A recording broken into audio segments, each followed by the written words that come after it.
This is about the first Me Too movement. Me Too. I'll be a human piece of shit, hold myself wholly unaccountable, just like Congress. Because government workers are supposed to be held to a higher standard, not a lower standard, and definitely not none at all, which is what it is today. And those places are NCIS and the VA compensation system. Now, that is the most veteran program the government runs now because of the changes made there.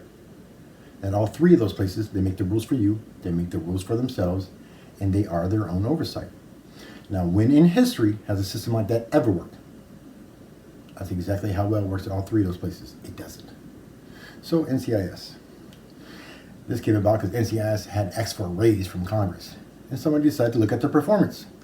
Because there were several instances already where they had been caught fast-tracking people's security clearances, and it ended up being a security breach in the military where people who should have never been in the military got into the military. So they do a little investigation, and they find out that it's true. Just like today, NCIS fast-tracks every security clearance they get their hands on. And they just order all the people to do the wrong thing because they're military. So after the American citizens find this out, we decide that it should go to, security clearances should go to the State Department. Because those people are government workers who could be held accountable for their actions. So NCIS went and asked Congress if they had to do this. And Congress told them, we do the constitutional way, we're doing whatever the hell we want. We don't care what you do. They took that to heart. They changed 2 rules. The first rule is you have to use the help that they provide now. Before then, you could use JAG and some of the other services. Now you have to use the help that they provide. And the second rule they changed was, up to that point, service members could hold NCIS accountable by taking them to court and getting financially compensated for the military career they would have had and the civilian career they would have had if their security clearance was wrongly denied. Now this amounted to, depending on what the job was, NCIS paying out between $5 to $8 million all the time because they fast-track everybody's security clearance. So the change they made here was you can sue them for your security clearance, but not for compensation anymore, financial compensation anymore. And what that did is effectively make that system a catch-22, where they don't get sued at all anymore. And I'll tell you through my own experience. So, once you're in the military, you find out they fast-track everybody's security clearance, nobody special. And once you go use the help that they have, and believe me, I'm going to get back to that. I want you to know what that's about. You call a lawyer, like so many others I found out. So I call this lawyer, and I'm stationed at Whidbey Island, and this lawyer says, "You're calling from Whidbey Island, aren't you?" "Yes, sir." "I get a lot of calls from you guys up there." "Yeah, I believe you. Just because of the frequency of calls that I get, this has to be true." But here's the problem. You can sue for your security clearance, but you can't sue for financial compensation. And let me explain exactly what that means.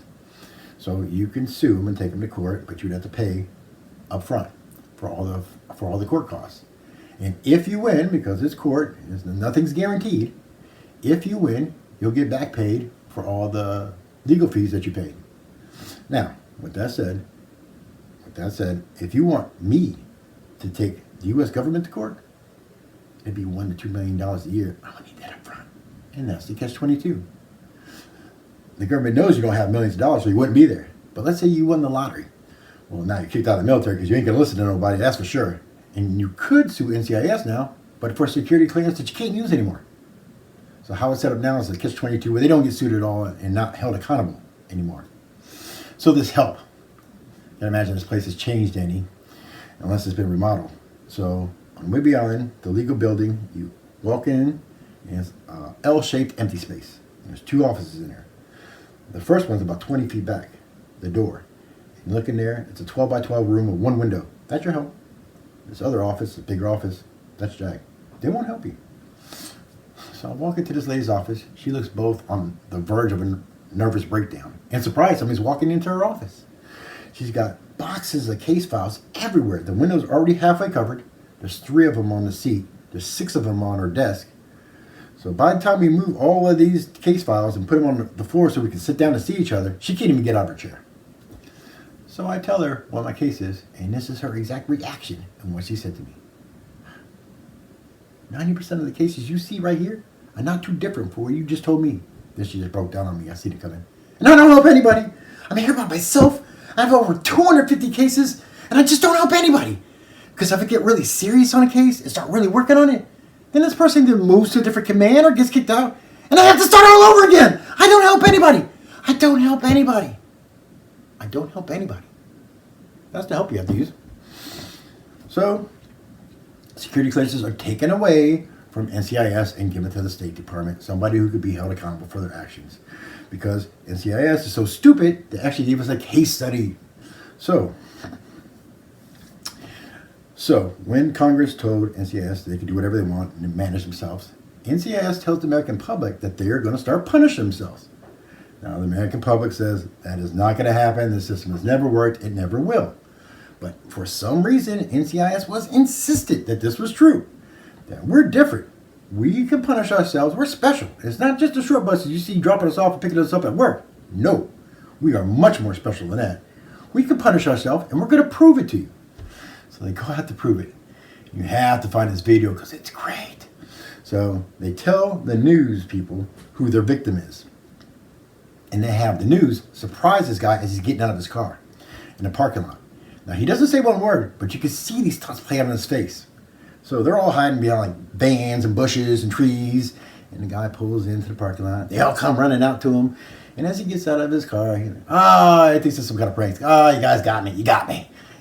But he starts listening to what the questions the reporters are asking him. There's no way these people are that fucking stupid. He's the smart one. His bosses are the fucking morons. And right about then, all the other news crews came out from their hiding place. And you can see the moment of realizations when he realizes exactly what is happening. They are this fucking stupid. Oh, this is going to be good. So he doesn't say a word. He goes gets the lawyer.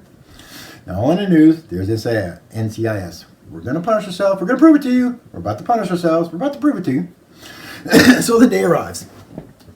I remember that guy. He's walking in with a spring in his step. He's whistling, I'm walking on sunshine. Whoa! Because he already knows what the result's going to be. So he gets in there, gets on the stand, gets up to the microphone and says,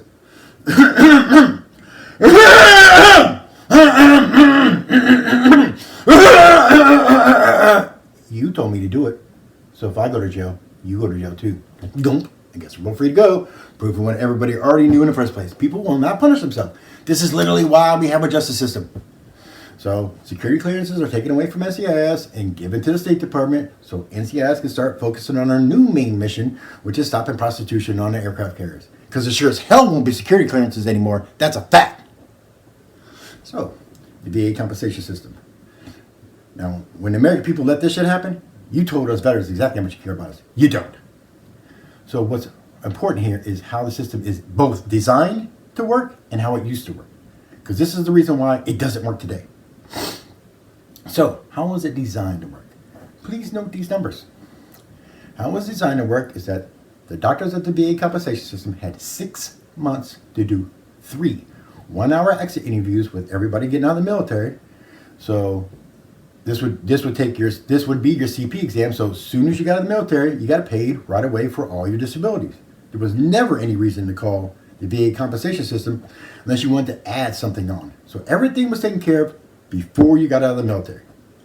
Now, at least 75% of those were guaranteed just going to be one exit interview. And the reason why is at least 50% of the people would claim nothing, but they'd have to go to that interview. No, I'm not claiming anything. Okay, we just need to hear it out of your mouth, click. So those would only be like 5 minutes. So remember, 6 months, 3 one-hour exit interviews, and at least 3/4 of them are just going to be 1 hour. Now remember, it was the same thing. They asked Congress for a raise, and it was that fucking bitch Pelosi. She was hammered drunk on TV.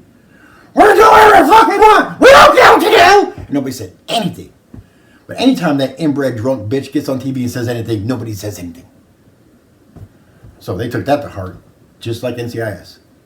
And so that piece of shit gets on TV, and he says, this is too much of a workload. It's just way too heavy. It's too much work. It's just way too much work. And I don't like coming to work. No. I like coming to work to golf. You heard me? I like coming to work to golf. And I like teeing off at like 9:30 at the latest. So I think what I'll do from now on is I won't do my job at all anymore. And I'll take my entire workload and pass it on to the VA compensation system, which is not designed for that. And that way you can pay me to go golfing all day. And nobody said a fucking thing. And 2 weeks later, when that same ass clown got back on TV and said, I'm doing such a great job, not doing my job anymore. I'm going to give myself a raise so I can go get some new golf clubs. But he said a fucking thing. So when you people let this shit happen, you told us the veterans exactly how much you care about us. You don't give a fuck about us. Because my case is at 14 years with no end in sight because of this. Because they make the rules for you, they make the rules for themselves, they are their own oversight, and the American people don't give a fuck what the VA compensation system does to veterans. All four. So, the first Me Too movement. Me Too, I'll be a human piece of shit, hold myself wholly unaccountable, just like Congress. Because government work is supposed to be held to a higher standard, not a lower standard, and definitely not none at all, which is what it is today.